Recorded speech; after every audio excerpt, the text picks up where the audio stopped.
So when you say that 80% will be agent and 20% will be people. And that's a specific So one. yeah, not, let's assume a scenario where the current state is more 20-80.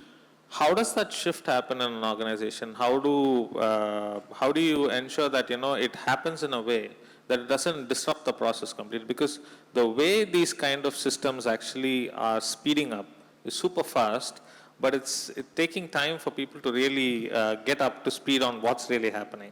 Okay, you are really raking a raw nerve in me, okay? Let me give you another example, which is much more a powerful example for you to understand this, right? So I go back to that famous dialogue of don't underestimate the sense of a common man, right?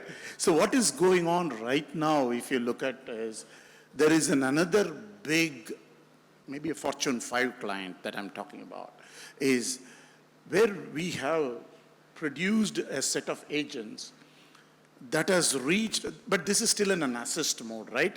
But please understand, as we speak today, the assist mode is going away and people are very, very clearly talking about multi-hour workflow completion to a multi-day workflow completion AI agents, right? So given that, this is still an assist, but I want to talk, because you are pivoting about change management, the biggest concern most of our Fortune 500 enterprises today have, how do I productionize? How do I put this bot? How do I make the agents completely unleash? And how do I make sure that I have a decent view of monitoring the agents? We call that agent of agents, right? And that is where their actual need is 70,000 agents. We are talking about a 2,000 to a 3,000 agents because of this fear of how am I going to rewire the humans into this mix.